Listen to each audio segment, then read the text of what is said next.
tonight someone who's spoken to us before. She thinks it was about Juno. Unfortunately, I didn't attend that night, and so I missed it. Dr. Fran Bagenal is going to tell us early results about the Pluto flyby and maybe some inside stories. She is a member of the New Horizons team. She's also a member of the Juno team, which will be going into orbit around Jupiter. It's our next big mission to Jupiter next year. So she's a pretty busy lady. She also does a lot of speaking. She is at CU Boulder. She's a professor there and is associated with LASP, the Laboratory for Atmospheric and Space Physics, which most of you have probably heard of. So, Dr. Fran Bagenal.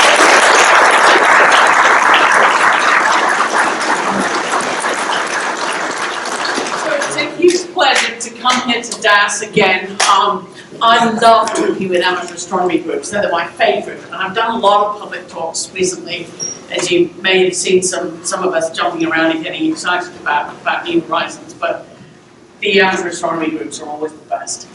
What I want to do today, unfortunately, the results since the stuff that was presented in the press are actually embargoed. We're involved in writing a paper that's submitted to Science, and there will be papers that will come out towards the end of the year. There'll be a big conference where everything's presented.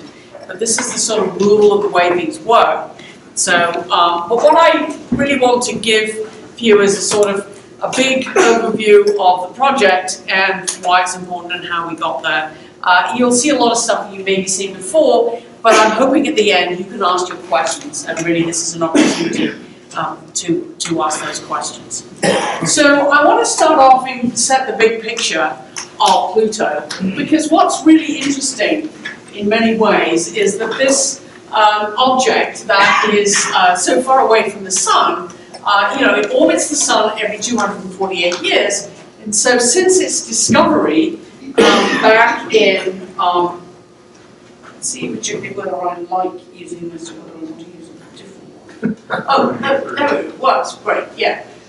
Discovery of Pluto down here, it hasn't gone around halfway around the Sun. And so this has some very important consequences for thinking about how we track this object and then target it and how we make observations when we get there. So in that time, of course, a lot of things have happened in terms of space exploration, discovery of a moon on Pluto. But the really important thing was not its closest approach to the Sun. When at CU we had a keg of beer on the lawn. We couldn't do that now, of course, but back then we could. And is really the second Kuiper belt that was discovered in 1992. Because that really showed us that Pluto was not alone out there, many other objects, and it really sort of changed the whole intellectual astronomical discussion about what's going on in the outer solar system. So then we have the New Horizons launch and finally arrives here. So, of course, since 1992, we've found thousands of objects, many of them really quite large. And so, here's Pluto here. And you can see Eris, now just a tiny bit smaller than Pluto, and a bunch of other ones that are quite large, and all different colours. So a whole variety of different objects of different colours and compositions we now know.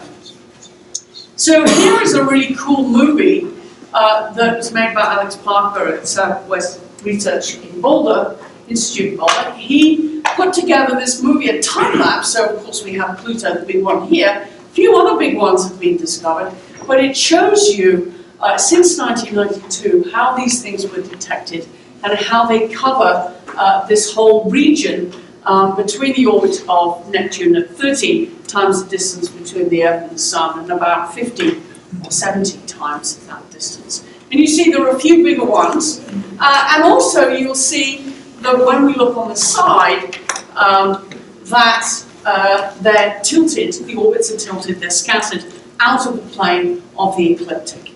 The other thing that I'm going to show you is, I'm just going to go back, you go back and then start the movie again.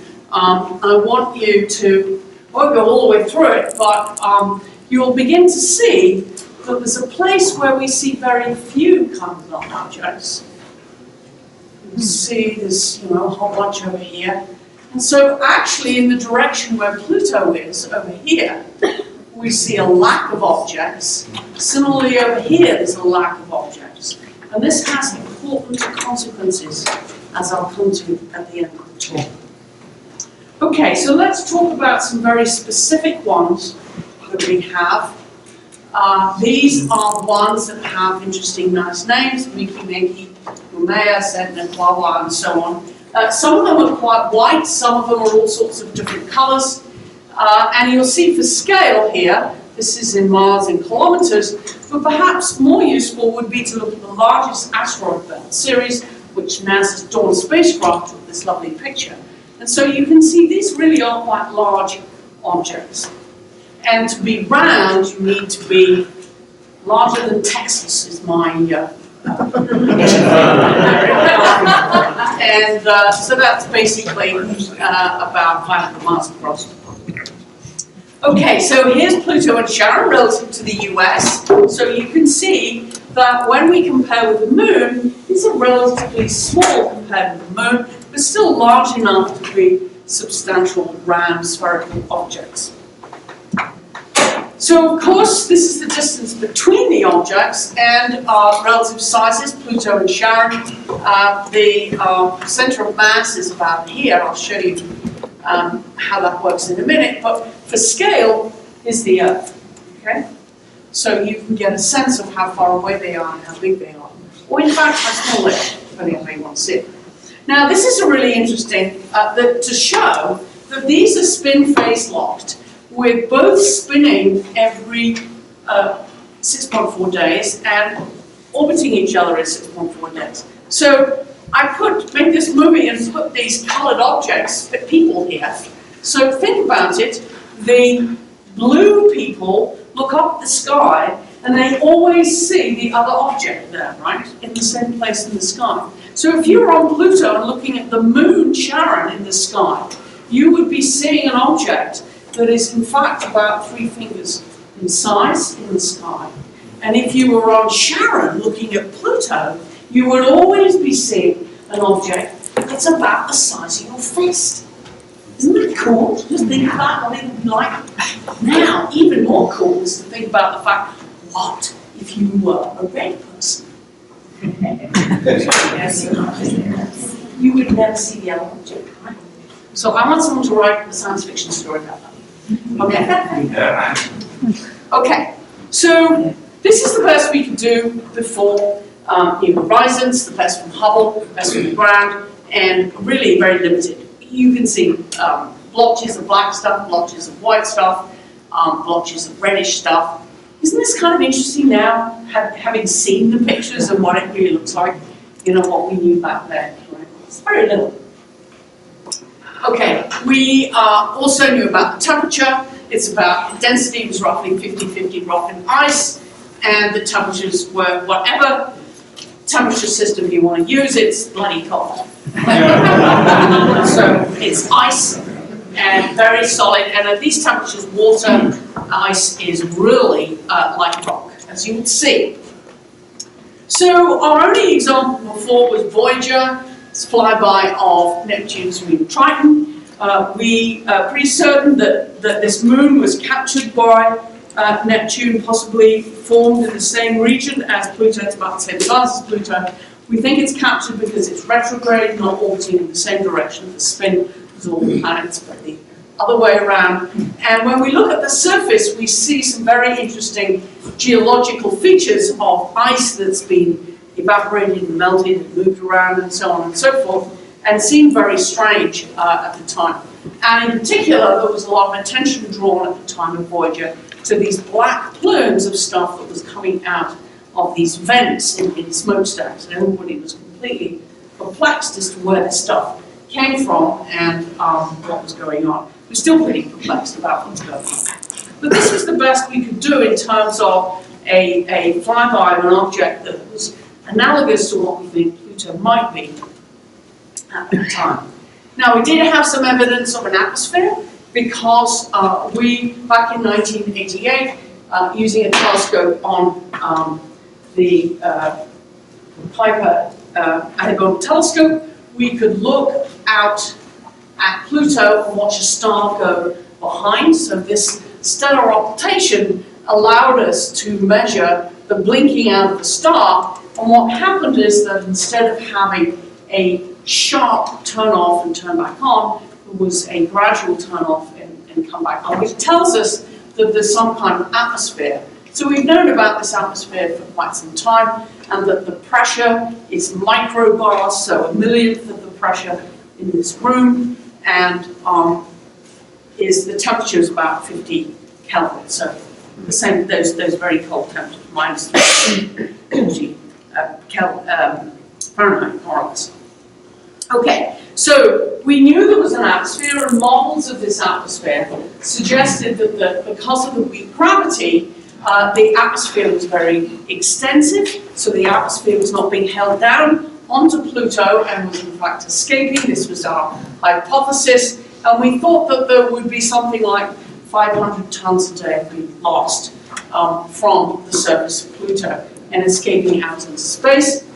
And for scale, you can see here the Earth's atmosphere, which is very tightly confined to the Earth because of the strong gravity of the Earth. Now, what happens when, this is just an excuse to say, cool, NASA, sun, people like these, what happens when the solar wind, which comes from the sun, reaches out to the outermost reach of the solar system and interacts with that escaping atmosphere? That's what I was interested in, and why I signed up with Alan Stern to get involved in the New Horizons mission. And we had our ideas of what happens when this material, this ionized material from the sun, would get out to Pluto. And what we thought would be that there would be this large region with a shock up front, and the solar wind, which of course is about 1,000 times less than at Earth, would be stopped and deflected around, and the atmosphere would be ionized. So, but of course, this is total guesswork. Okay, so I want to take a quick time out here to talk about why do we care about Pluto? Why is the Kuiper Belt, this whole region, particularly interesting for understanding the solar system? And it has to do with this idea of the formation of our solar system and how the planets got to be where they are and in the nature that they have. So the standard picture that we learn at school or at college is that we have a nebula of gas that collapses, has a sun forming at the center, and where it's hot closer to the sun, the materials that condense out at high temperatures, so rocks and metals, condense out to make material in here that comes together to form the inner planets, and then beyond the frost line, where there's a lot of water, water ice and other ices condense out. And because the abundance of water, of oxygen in particular, third most abundant element after hydrogen and helium, you will have a lot of ice. And so if you have a lot of ice balls, you can make the cores of the giant planets. And so this was the idea that you could make small rocky planets close to the sun, and you could have giant planets with large ice cores onto which the gravity pulls in the hydrogen, the most abundant element in the universe. So you have these large gas giants with small rocky planets close to the sun. Then comes the question, how do we make the stuff outside, and can we, in practice, make the gas giants where they are? And one of the things that came up about 15 years ago or so was it's really difficult to make Uranus and Neptune where they are, because everything moves much more slowly out there. Gravity of the sun is weaker, and there's probably less material out there, and it's hard to make Uranus and Neptune, although they're smaller than Jupiter and Saturn, out where they are. And so a bunch of dynamicists put together a computer simulation. This is from Hal Levison at the Southwest Research Institute in Boulder. Has he come to talk here yet? He would be a great speaker. You have had him, maybe. Anyway, he'd be a great planet to Mars, by the way, suggestion. He did this simulation, and because he's a computer scientist and not an artist or a real planetary scientist, to be quite honest with you, he made Jupiter and Saturn blue and Uranus and Neptune red. You all know it's the other way around, but just for the sake of doing this, seeing this computer simulation, if we have these, all four of them forming in around where Jupiter and Saturn are now, with in fact they put Jupiter on the inside, Saturn on the outside, and Uranus and Neptune actually in the wrong order inside, and then they allowed the gravitational interactions to occur between these giant planets, and then see what happened to all these planetesimals, these masses of ice that formed out beyond, and then let their computer run over a million or so years, and this is what you get. You get, remembering that Jupiter and Saturn are blue in the simulation, you get Jupiter and Saturn inside, Uranus and Neptune further out, but you've also scattered out these planetesimals and sent them also inwards. So this is actually quite a convenient theory, because it puts Uranus and Neptune in their current orbits, and it scatters planetesimals out of the Kuiper belt, as well as possibly delivering water to the Earth, which is really quite convenient to bring the ice inside. Okay, so this is the sort of new way we're beginning to rethink how the solar system formed. These are the sort of details of how do you actually make these extra pieces and explain the details of where things are, where they are now. There is a couple of chairs here, if you're short, a couple of chairs. Okay. So, time to go and look at Pluto, because Pluto is an example of the Kuiper belt and a place we want to go test our ideas about whether the formation of the Kuiper belt is realistic, and whether or not, what is this archetype of the, yeah, there's another one here. Yeah, right. Here we go. There's another one. Great. So, time to go explore. So, back in 1989, Alan Stone, who was a young, then just finishing up grad student, came to me. I was just a junior professor at the University of Colorado, and we started working together on trying to get a mission to Pluto. I thought, you know, who cares, this piddly little Pluto? I studied giant planets, particularly Jupiter, the biggest of all planets. Why do I want to study this piddly little thing? But he...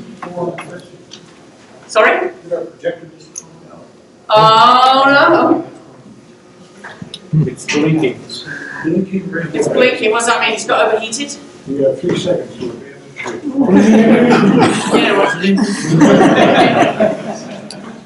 Please wait while system cools down. As soon as that ends, try to warm up. Yeah. What we really need is a little bit of Pluto's temperature down here. You can fan it or something. Please wait while system warms up.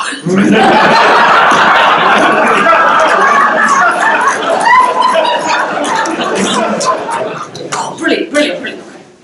So there was a change in philosophy between really big missions like Voyager, that was run out of JPL, or do we do missions that are led by a scientist, such as Alan Stone, where you compete with other scientists to pull together a team of people and work with industry and a lab of some kind to run the mission and to try and do it cheaper. And quite, I'm a huge fan of this PI-led, principal investigator-led missions where you have to compete. It makes you hone your ideas and really say, what is it we really want to do with this mission, and how do we do it in the most efficient way, and try and do it within a cost cap. And so we tried to get the mission started. It took a long time, but eventually in 2001, in early 2001, we proposed a mission along with other people, competed with other people, but we were selected, and we started building the spacecraft at Johns Hopkins applied physics lab in Laurel, Maryland, and then put it together and tested it and so on and so forth. And then, so what we did was we had to narrow down what we wanted to do. We couldn't carry all the instruments that you might want, but we limited it. So we said we need some really high-resolution cameras, so that's LORRI. We need cameras at a wide angle, but have color. We need to use UV, that's Alice. And we need SWAP is a particle instrument, and Pepsi, they're both particle instruments, measure the solar wind, measure energetic particles. We need to use the radio telescope, radio antenna to communicate with the Earth, but also as a means to do radio occultations of the atmosphere. But the most important instrument of all of these is, of course, the student dust counter that was designed, built, and operated by students at the University of Colorado. And this is the first time an instrument that's built by students has actually left the Earth environment. We've built several others that have been in Earth orbit. And this was a fantastic achievement because this little thing here, that's sort of the real size. It's the size of a sort of tray like this. It has pieces of plastic, which are special plastic, that when a piece of dust goes through, produces a voltage that we can measure. And so we count the particles that come in. And since launch in 2006, this instrument has been measuring dust particles that come and hit this instrument as it goes through the solar system. So I ask you, how many, roughly, per day do you think this instrument, pieces of dust, has this instrument hit as it's gone through our solar system, out as it goes past, through the asteroid belt and out into Pluto? How many would you guess? Thousands a day? About 1,000 a day? Any advance on 1,000 a day? One digit number. One a day? Millions? Well, it could be. It's hard to guess that number. Well, I'll tell you, it's about 1 every 3 days. Whoa. Space is very empty. It's very, very empty. Okay?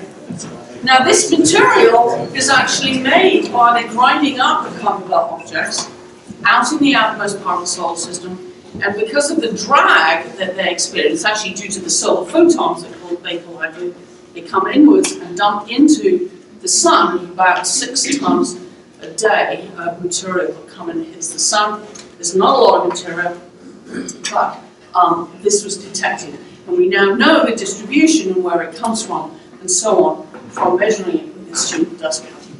You're counting this all the way out as it through space, not just... All the way out from the beginning, from launch, all the way, and it's continuing to this day, making measurements. What size particle? Sorry? What size particle? Microns. Yeah, small particles, right.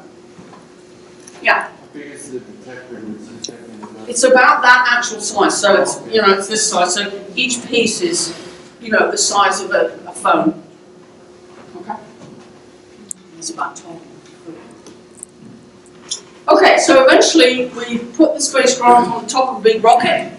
This is the Ariane 5, not the Ariane 5. This is, sorry about that, the Atlas 5. I'm talking with some people who work on cluster, for those of you who know all these things. Anyway, this is a fantastic launch vehicle.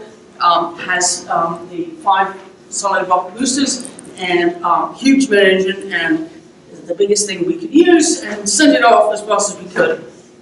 This is the same as the launch vehicle we used for Juno to go to Jupiter. Unfortunately, unlike the Juno launch, they did not put a camera on this time, so we don't get to see the launch. But we slap the sticker on, most important, and off it goes. Okay. I seem to have missed. That will not do. How come? Oh, okay. It's going to come. It's going to come. Okay, good. Sorry. I tell this story a different way sometimes. Okay, so the point though is we were all ready to launch in 2006, just as we were supposed to, because we've got to get to Jupiter, get a kick out to Pluto. But just before we launched, we detected 2 moons with Hubble. And then, halfway out, we found another 2 moons. So here we are. We thought, when we designed this mission, we were going to look at Pluto and its moon Charon. And in the meantime, just before launch, we're now finding out, oh, wait a minute, we've got 4 more moons to look at. So the whole thing has changed, you know. What's going on here? Anyway, we get ready. Oh, these are small, really small ones. They're not big, but, you know, just for scale here. You can see. We get ready and we, in fact, yes, launch the spacecraft. It goes whoosh, really fast. I didn't bother to do sound. You can do the sound, right? Like, it's really, really, really, really loud, right? And up it goes. And, you know, Alan Stern is very proud of saying that this was the fastest launch, and so on and so forth. And yes, indeed, it went past the orbit of the moon in about 8.5 hours instead of 3 days that it took the astronauts to get out there. So it was fast. And the point was that we wanted to go past Jupiter. And to get that in time, Jupiter going around the sun every 12 years, we had to sort of get a move on to get there on time. To get a kick out to Pluto. And this would cut 3 years off a 9.5-year flight time, so it was pretty key to get that boost. Then we go out beyond the orbit of Saturn, or orbit of Uranus, or Neptune, blah, blah, blah. And eventually we get there. Okay. Okay, so along the way, you know, for the last year, Alan was sort of getting ready for the flyby. Somewhere around January, we started putting out, you know, weekly new pictures. You know, that's a fuzzy blob that got slightly less fuzzy. And then eventually, around June, it was like every day, you know, and the geologists would look at this and they'd say, oh, look, yeah, the black bit's getting a little bit. Yeah, I think I can see, oh, you know, and we're like, come on, guys, it's a fuzzy blob. Anyway, you know, they got all excited. Let's tweet it to 150,000 people who are all like rolling around. I was really worried that the public would be just so bored. By the time we got to Pluto, they were going to say, just shut up about Pluto. It's insane. But that wasn't true, luckily. Okay, so these pictures started coming in, and they were impressive. And Alan had us all dressed up in these uniforms, and something to do with a comet flyby and a complete PR disaster by a certain European guy. We don't need to go there. The shirt gate, as it was later known. Anyway, the interesting thing is, this is my team of particle people. This is Mihai from Harari, who runs the student dust counter, and he's one of the students, Jamie Soleil. But the other people are all, like me, people who work on particles and fields, not imaging. But, you know, when we saw the images, we could just jump up and down and get as excited as anyone else. And for some reason, this was the picture that was like blasted, picked up by all the press and sent across the world. So it's kind of ironic that we're the ones who are cheering for the imaging, even though we don't actually work on the images, but we got credit for being enthusiastic. Okay, so what actually happened is that the spacecraft was moving at 33,000 miles an hour. We came to approach the system like this. It was almost like a bullseye, slightly at about a 45-degree angle. And here are the moons going around. Charon was on the opposite side. And what we did is we went by, and the spacecraft took all these pictures and then turned back to the Earth and sent all the pictures back. So I think it's really important to realize that with a 4.5-hour one-way communication time with a radio signal to Earth, you can't drive this spacecraft. You have to tell the spacecraft what to do. Give it its plan for the next 9 hours of what it was supposed to do, and let it get on with it, and then communicate back. So we sent up this signal, last communicated with it, And what it did was it flew by really fast and went click, click, click, click, click, click, click, click, click, click, click, click, click, click, all these pictures, right? Like crazy. It sent pictures back to Earth and actually then continued taking pictures. Okay? So you can see from the time frame here, if this one tick is 10 minutes, and the closest approach to Pluto was about 10 minutes to noon, the time, then we're only 2 hours later out here. It was just a few hours.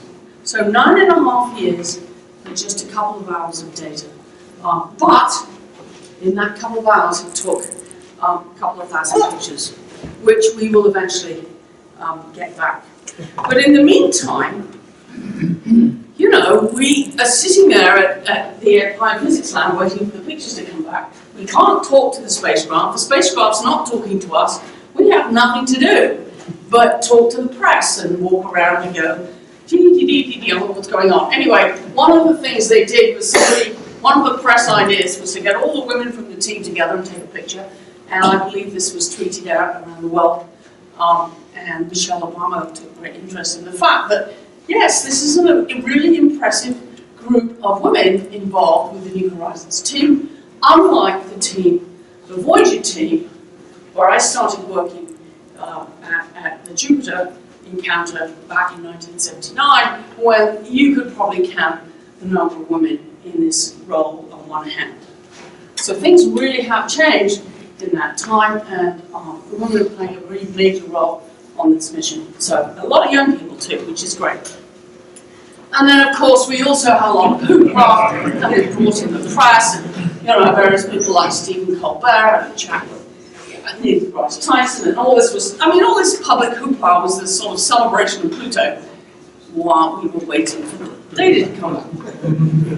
But of course, eventually, we did get the message from Alice Bowman that she talked with the spacecraft was talking to us, and not only that, and this was the bit I was waiting for, the recorders on board, the memory disks that actually a bit like the memory, one of your little flashcard, thank you, about the same capacity as one on your phone, were all full of data.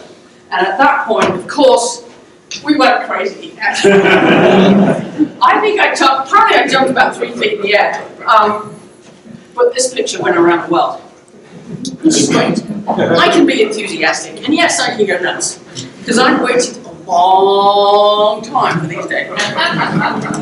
Okay, and the pictures were fantastic. I mean, you know, I'm not a geologist, but I look at this and I go, huh, what the heck is going on here? I mean, wow. I mean, I seriously thought that Pluto was going to be this cue ball with a little bit of black painted on and a bit of red and, you know, kind of flying with a few impact craters.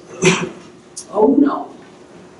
So, you know, you've heard about this heart-shaped feature, and you've heard about the black piece. Some of it looks a bit like a whale, and then brown areas and white areas, all sorts of stuff. So it was really exciting to see this stuff, because it really wasn't what we were expecting. Furthermore, it's not obvious exactly what's going on, which makes it fun, right? So we had at the end, we had a press conference, and I'm going to show you what was presented and so on. And of course, if you've got a press conference, and someone pointed out what was nice about this is we were all cheery and enthusiastic, but also it brings in people like Brian May and all sorts of famous people that were cashing in on the, even Bill Nye was there. I mean, it's nothing to do with the mission, but you know, of course, you have to turn up. That's not good. Okay, so what did we see?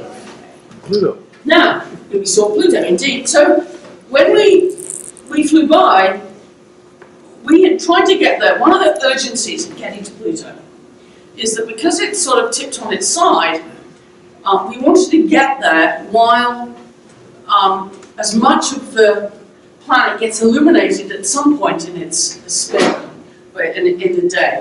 And of course, it's already moved to the point where a substantial amount of the southern hemisphere here is already in permanent darkness. in the same way that we're now moving in towards northern winter, where that region of permanent darkness around our North Pole is moving south, right, around the North Pole, right now, as we speak, right, and it'll move down towards the Arctic Circle by equinox. So, yeah, by equinox. Wait a minute. Solstice. By solstice, sorry. Is this cold? Anyway, we could see lots of stuff, and you'll see that half of it is pretty good resolution, and half of it is not very good resolution. And this is because in a 2-hour flyby, you're only going to get close up to one side. And the other side, you saw half a spin period, so half of 6.4 days ago, right? When you were a long way out and everything looked a lot fuzzy. And this was the best we could do, right? And so we have, luckily, we picked a really interesting area. Actually, it was by chance that we ended up looking at this side in high resolution, where we can get to things up close. Okay, so this region, this big white region, has been called, these are just common names that we use for convenience, have not been officially sanctioned by the IAU, because the IAU wanted us to call every single object that we find on Pluto after a name associated with death and dying. Sure. So we're going with an ongoing battle with the IAU yet again to tell them no, we don't really want to use death and dying. How about this thing? And a few other names. So this white area, the left half of the left ventricle of the heart, if you like, is called this one. The whole thing is Tomba Regio, after Kai Tomba, who discovered Pluto. But you can see here now, you've got this white area that doesn't seem to have much in the way of impact craters. It seems very smooth. What's going on? Okay, so we look up close, and this is what we see. I mean, it's still got, this is been a lossy compression when it's sent down. It's a JPEG, so it's not perfect. We will get better pictures. But what you can see already with this low resolution is that these sort of polygons here with black bits in between, in the edges. And this is starting to look like some kind of glacial terrain, like glaciers, as if they're moving or convecting. Maybe this is like porridge. Think of what porridge looks like. If you make porridge and it goes look right, and moves around in the pan, right? Looks like canals. Low would be delighted to see this. So the current idea is that these polygonal-shaped things are in fact regions where 4 kilometers or so of ice, so that's about, what, 2.5 miles thickness of ice. So, not all that different from the ice layers that are on the ice sheets of the Antarctic or Greenland. And you can now see that you could have a turnover. This is a model, a theoretical model of turnover of ice flowing on fairly, long periods of time, turning over due to convection inside. If you were able to heat it up or from below or cool it off from above, works just as well for driving convection. Now you might be driving these convection patterns here in this ice. So this now is a totally new kind of geology for planetary scientists to be really thinking about. And that maybe these icy worlds, we have this kind of geology happening all the time. Yeah? Is there any notion yet of a time period associated with these convective movements? Well, you can look at these low-resolution pictures, we will get some better ones, and look for impact craters, and there aren't very many, right? So that tells you the age. We see a lot of impact craters, we know it's old, few, it's young, and so you can count the craters and get a sense of the age. And, the turnover is going to be probably hundreds of thousands or a few millions of years but it certainly isn't billions of years. So, you know, it's geological timeframes, active geological timeframes over which this is happening, right? I haven't seen any exact number coming out of this because it sort of depends on, you know, this is the sort of stuff we're working on. But what's actually really interesting is, talking to some of the scientists on the team, is that this is not water ice, this stuff that's turning over.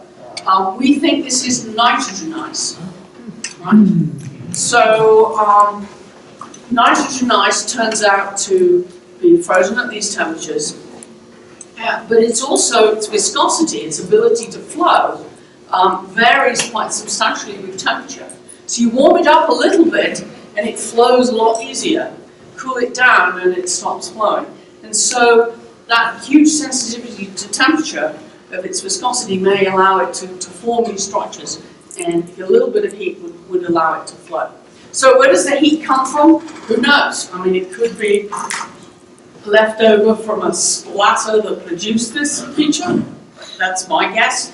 It could be I've heard a little bit of wobble in that spin axis might be enough to give enough heat. It could be, it's probably not gravitational interaction between Charon and Pluto, because that's actually stable and doesn't generate heat, unlike the moons of Jupiter, for example, where tidal heating is huge for heating the object.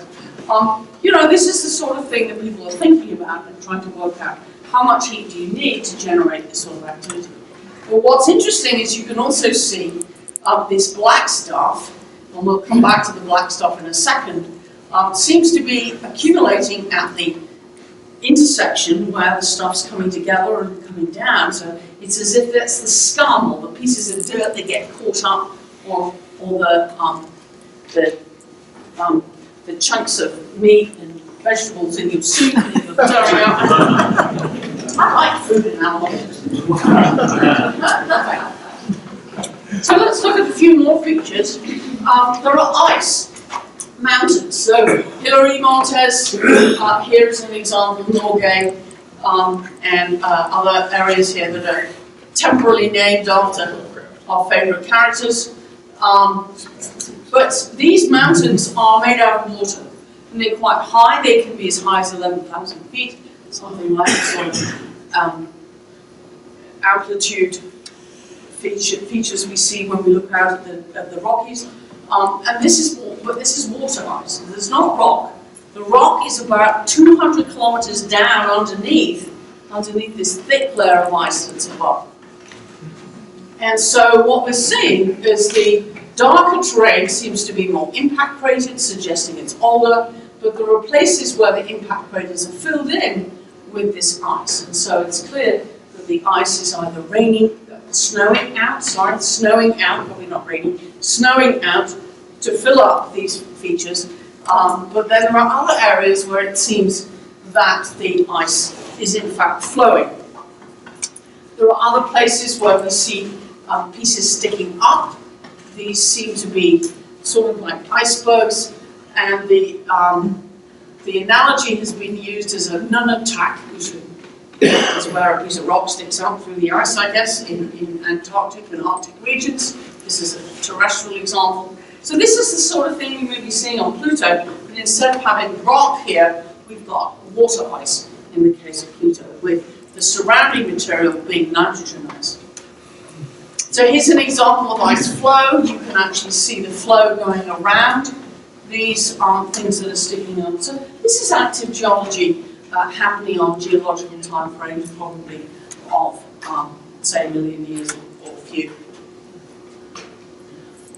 So we also, in this active region, see methane ice as well as nitrogen and carbon monoxide ice. Those ices being identified by spectroscopic studies using the infrared spectrum, we can determine the composition of the ice as we see on the surface.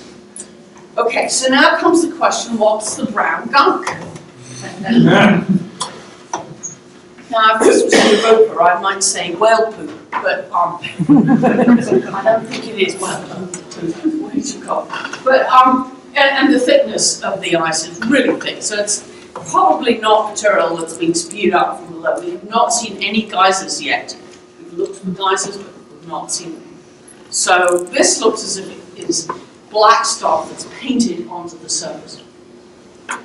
Black gunky, oily stuff onto all the surfaces. My interpretation of this white area is that it's a splatter.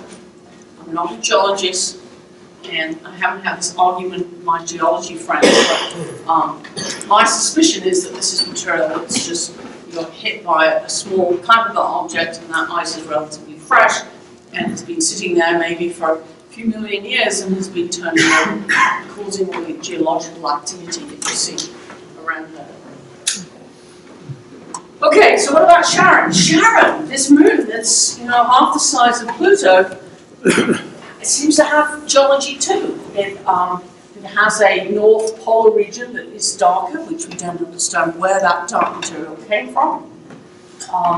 Some people think it may have actually come from Pluto. Who knows where it came from? But the rest has some active geology. You can see impact craters, you can see rifts, huge rifts that seem to be going around this. So, I don't think we really expected this. And but on the other hand, maybe some of you remember some of the moons of Uranus and Neptune, like Miranda, for example. It was a broken up moon that has huge amounts of geology. So the amount of geology that we're seeing here is comparable to some of the icy moons of Saturn and Uranus and Neptune. Here is a close-up of this region, this impact crater on Charon. It's obviously an older surface. We see a lot of impact craters. And then this one here, Kuiper Mars, it's called temporally. You can see science fiction authors are common in our naming here. But we'll get better pictures as the new data comes down. We've also got some pictures of some of the smaller moons. These are Nixon Hydra, black and white in color, and you can see they're irregular. These are clearly smaller than Texas. They're much smaller than Texas, and so they're not round. They don't have enough gravity to pull themselves in to be round, and so they're these irregular shapes here. So how do we make these extra moons? Well, various ideas have been put together by Robin Canup, the same Southwest Research Institute group that Hal Leveson is from, where they do these dynamical models. And her speciality is in explaining the formation of Earth's moon due to a big impact with a Mars-sized object in the Earth in the early stages of Earth formation. And the idea here is to find ways that you can make the moons, not only make Pluto and Charon in the same way that our moon is made from an impact with the Earth, but to have this impact of an object with Pluto then lead to material that then forms Charon. And then how do you start to make these other pieces of moons? Well, one theory is if you start off with a bunch of ice and a bit of rock all mixed up together in sort of not separated out, you end up with just two objects. But if you start off with two icy objects that have an extra layer of ice around the outside, so you have a mixture of rock and ice on the inside and a layer of ice on the outside, and you do the same calculation, you can end up with these chunks left over. And maybe these chunks that are left over are those extra moons that are left over. So this is what we mean by looking at the system of Pluto and understanding the formation of these systems to try and understand, our formation of the solar system and put the picture all together, combining these models with the observations that we're now making. Okay, so this is the movie that was released today of the flyby. We have this moons going around, we have Charon, and then as we approach, we take these fantastic pictures close up, and then we go behind and watch the sun flip behind Pluto and come out the other side, then also go behind Charon and come out the other side of Charon. So these Pluto and Charon occultations have been very useful. So we used the UV instrument, Alice, to look at the sun and do this solar occultation. And what we saw with Charon when New Horizons looked at the sun by going behind Charon was that we did not see much of an atmosphere. It seems like the sunlight suddenly stopped and then suddenly came back.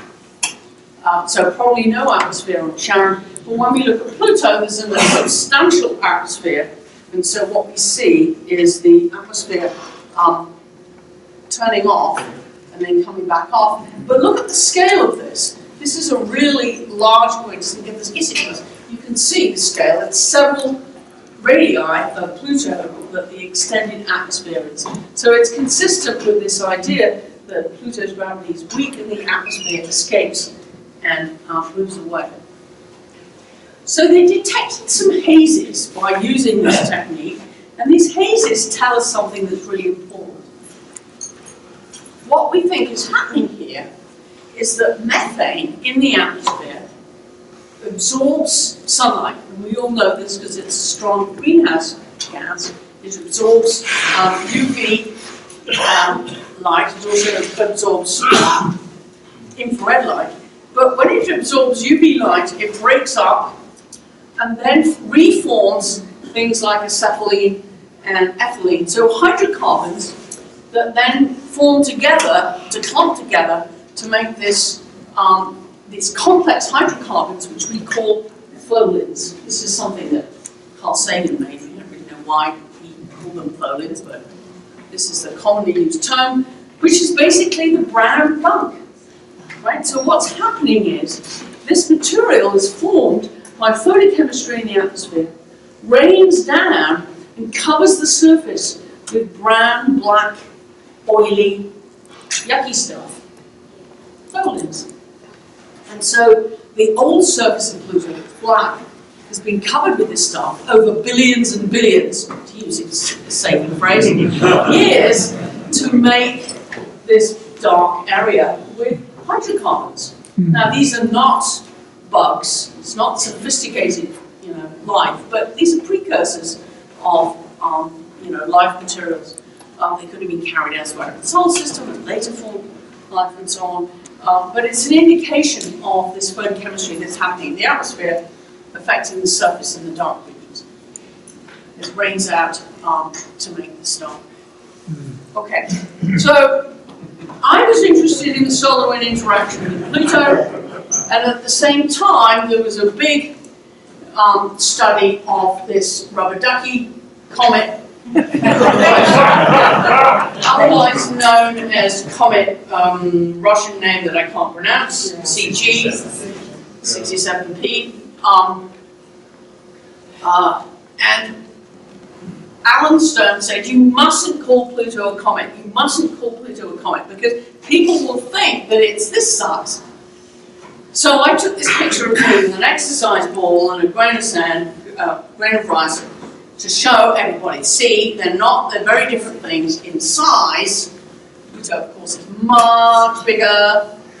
But the physics of what's going on when you have an escaping atmosphere interacting with the solar wind is about the same. And so if you look at a low gravity comet with the atmosphere escaping, or if you look at a higher gravity object like Mars, which doesn't have much of a magnetic field, and so the solar wind gets in close and rips off its atmosphere, something which the CU's Maven mission is exploring right now, you have the same sort of thing, an atmospheric escape. And Pluto is in between, just right above, where it's a much bigger interaction region than Mars, but a much smaller interaction region than a comet. And so it's the same sort of physics applied in a different situation. And of course, out at Pluto, the solar wind is much weaker, the solar flux is much weaker. The physics is interestingly different out there at Pluto. So we just got our data down 2 weeks ago from the particle detectors. We're all arguing like crazy about what's going on, but we will see. Certainly, Pluto is losing its atmosphere. Okay, so I just end up with this flyby of this region that's put together. I think they use some kind of Google Earth app to make this work. They put all the, I think it's amazing they can do this. The images are down on the ground for less than a week, and they're making a movie of what it would be like to fly over the place. And you can see this geology. It's going to turn around and look back at Sputnik Bottom, and you'll see the glaciers and all of the complex geology that's there on the surface with the ice moving relatively rapidly compared with what we were really expecting. You can really see the dimples here in the hexagon structures.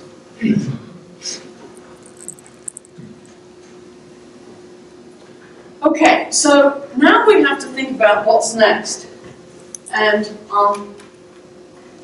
this brings us to the question I asked you earlier on.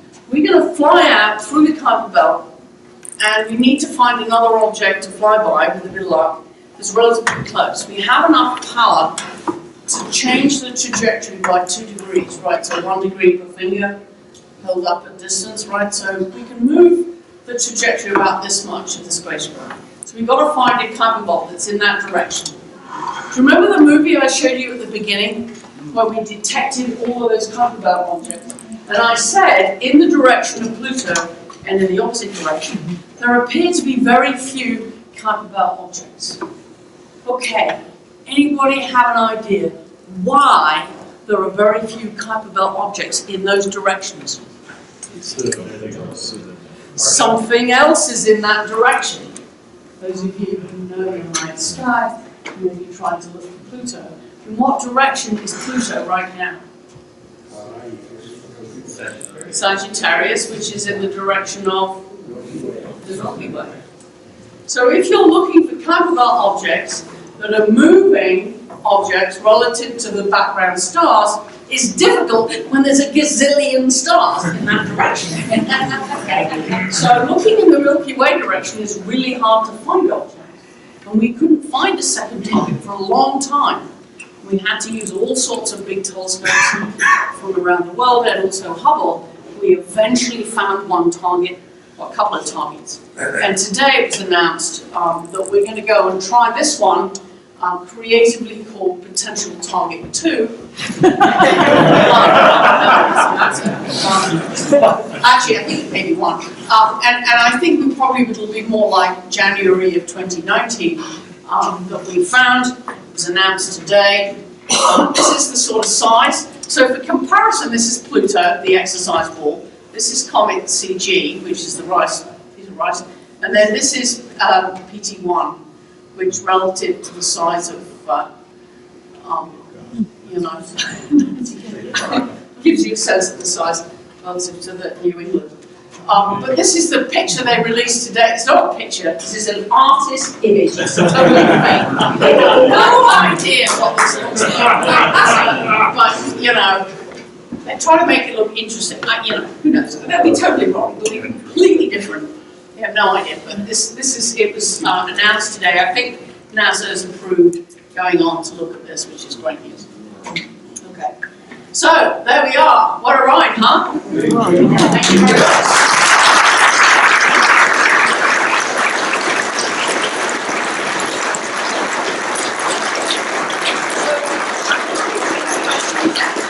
You just shut me up when you want to stop. Well, I think we have time for a few more questions. Not many people asked during your talk because we were so busy laughing, but Okay, the back. What fraction of the data have we seen so far? Okay, excellent question. Right, okay, so the data rate coming down is 3 kilobits per second. Your phones are probably 50 megabits per second. So, it takes two or three pictures per downlink, 8-hour downlink session, so this will take a long time. We anticipate getting the rest of the data down in 15 months.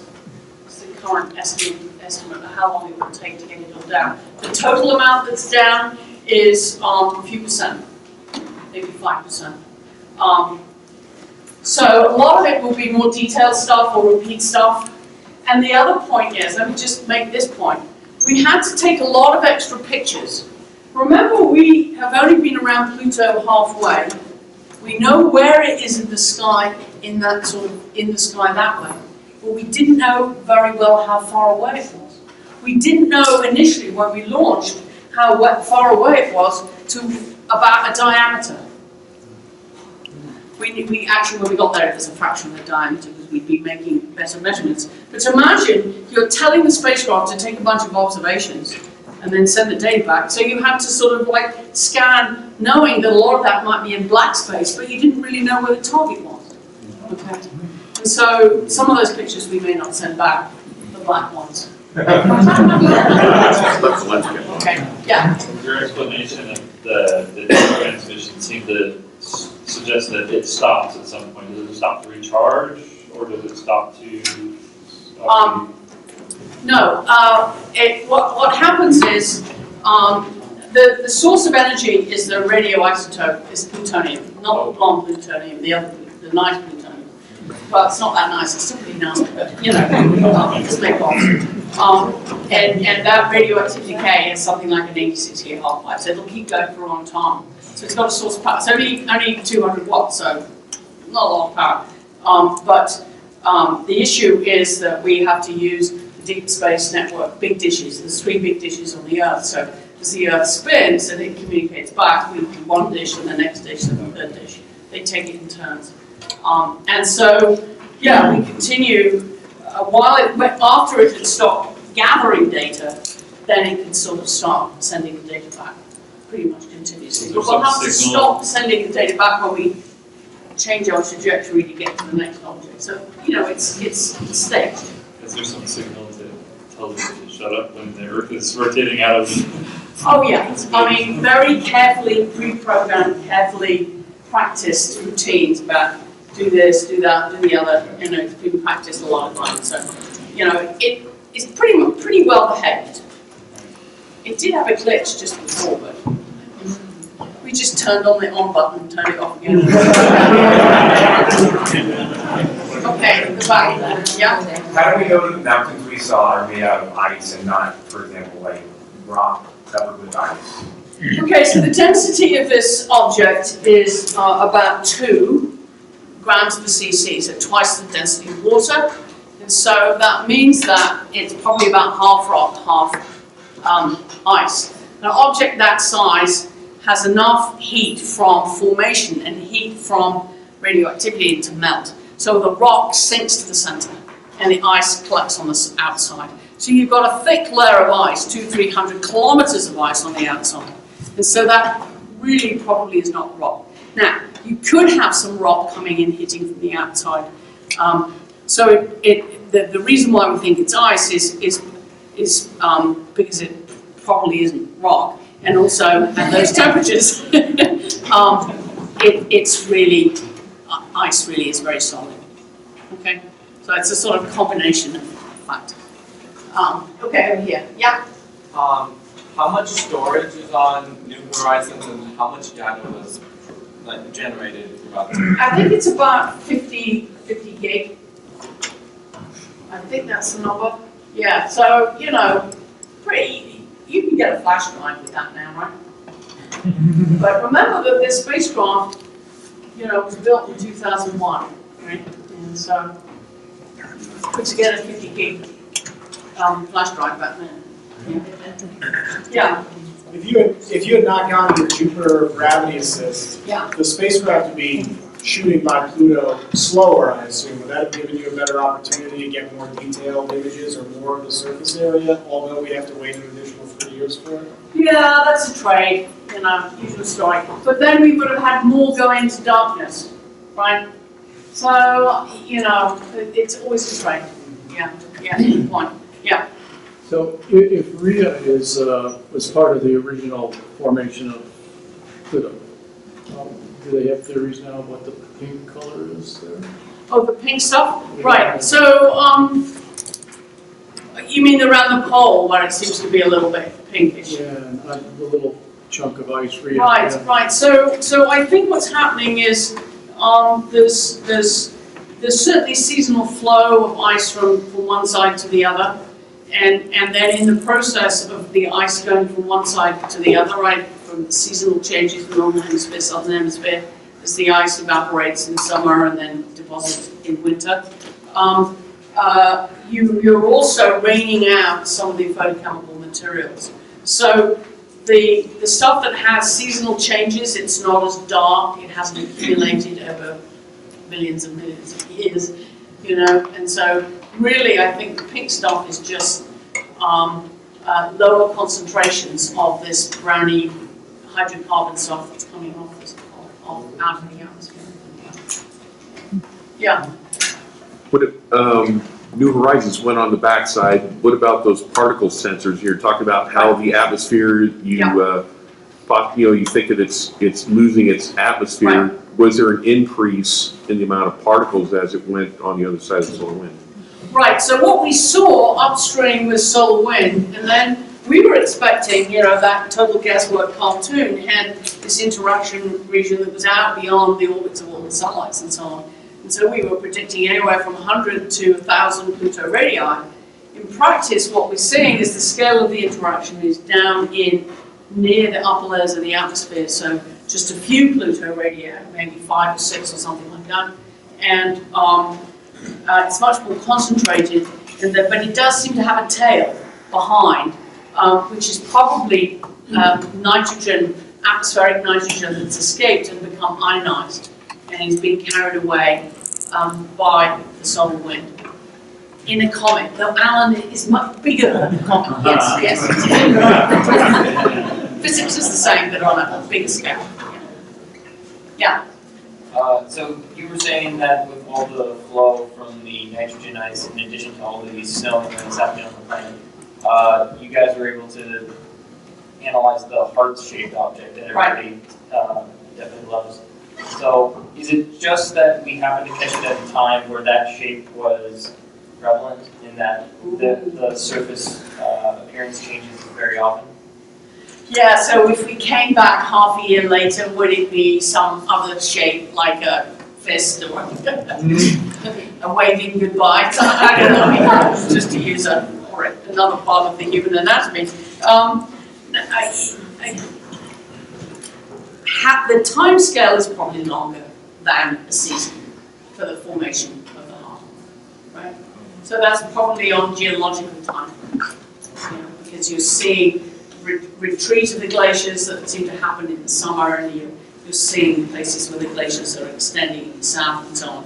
So there are some seasonal changes around the edges, but the overall structure is probably produced, I think from a splatter, and I haven't heard anyone say anything else. Question up here? Yeah. The gravitational boost from Jupiter, wasn't that also needed to get it up out of the ecliptic?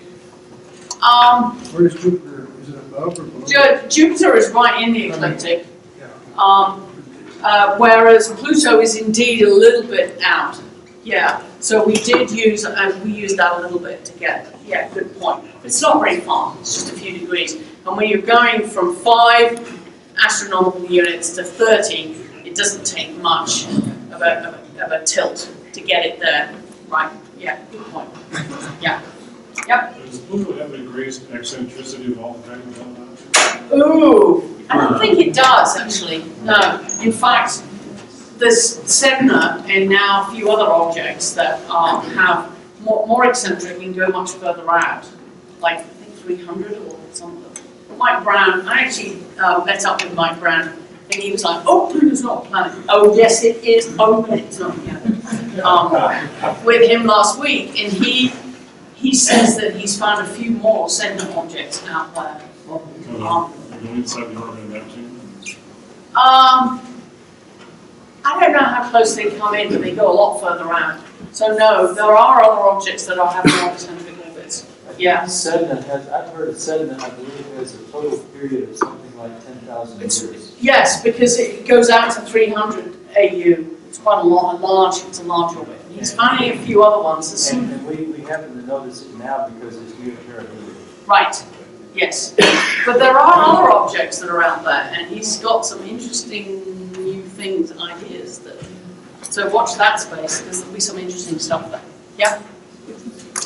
Pluto's losing its atmosphere. Do we have any idea why that is? Is it because it's losing its magnetic field, or? No, I don't think it ever had a magnetic field, to be honest with you. It's too small and too icy. It wasn't a large enough ice core probably to have an internal field. But it's just weak gravity, you know. So you go from the comet that has no gravity and the atmosphere just escapes as soon as it gets warm enough to evaporate, or you have a big planet where the gravity holds it in; it doesn't escape. Pluto's sort of in between. And so it's just warm enough, particularly when it gets closer to the sun, that the ice sublimes, evaporates, and then, you know, the gravity isn't strong enough to hold it in. And as the atmosphere is quite extended, and then it also absorbs extra sunlight. So particularly in the infrared, so methane, greenhouse gases like that absorb sunlight and heat it up, and it expands further and escapes. Yeah. You mentioned seasonal changes. Is a season basically on the order of about 60 years or so? Well, it's a 248-year orbital period, so it has a really short summer, and then a long winter, and then because it's tilted on the side, so it's a really quite complicated seasonal cycle. But and so we don't really know. I mean, a big debate about whether or not the atmosphere is going to collapse, or has collapsed, or will collapse, or how that all works. And one of the results that was presented was that the radio occultation suggested a much weaker atmosphere, and there was some question about whether or not it had collapsed. There's huge raging debate on the science team about those numbers, and is the atmospheric pressure 7 microbars or 20 microbars, and huge debates, different ways of observing it are getting different results. So that will be hopefully resolved in a year or so. Yeah. What kind of geologic activity do you think caused the huge canyons on Charon? Oh yeah, good point. Well, people have pointed out that when you have big impacts, you sometimes have rifts that ripple around. So sometimes, for example, if you look at Mercury, the messenger observations, they have a big impact on one side, and there are cracks that are around on the other side. So, you know, you're cracking the crust due to these big impacts. You know, that's, I'm speculating. Yes? So do you think that the fact that it's in the Kuiper belt, it has a fairly high rate of bombardment, and are they going to use that to try to figure out how old Sputnik Plane is? Absolutely. So, you know, there's a lot of work to do with counting the craters when we get high resolution observations to try and estimate that. There's studies, models of trying to study the turnover of the glacial activity, trying to model that, you know, a lot of work trying to work that out, and I haven't heard a number yet.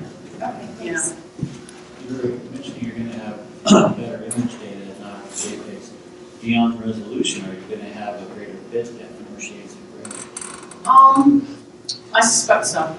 Yeah, that's a good point. Of course, it's extremely hard to look at this object because not only is the sunlight down by a factor of 1,000, but the reflectivity of that dark stuff is so enormously different from the reflectivity of the white stuff. So you can imagine those exposures. You need very different exposures for those different regions. And so we haven't really seen good images yet of the dark side. I think they've taken them, they haven't just, they either knocked down or we haven't. As your bit depth goes up, Right. you'll be able to see into the We'll be shadow. able to see more in You'll also those be able to see some of the, if you have something other than a cheapy JPEG or Yeah. easy expression, Right. you can separate the tones out better, Right. even the highlights will be able to find something out. Right. So the plan is to send all the raw data down eventually, and in fact what Alan is proposing is we stop sending any JPEGs down because they're just messing up things, and we might as well, we know we will get the data down. The spacecraft's working so well, we're not in such a rush to get something down. We're really worried that the spacecraft would crash or into a piece of dust or something and bring it up. Not that it could hit Pluto. And so we wanted to get something down, which is why we did the compression. And we wanted to show it to the public, right? But now we're just getting the science data down, we don't need to compress it. So instead of getting 3 pictures a day, we might get 2 pictures a day, 1 picture a day. Yeah. Dr. Bagenal, are you Yeah. going to be able to join us over at Chamberlin for a little reception afterwards? I've had a very tough week. I really want to get home. That's all right, we're trying to figure out whether. Yeah, how- we probably how should long to call it a continue day. the- Yeah. I'm really tired. I think we will.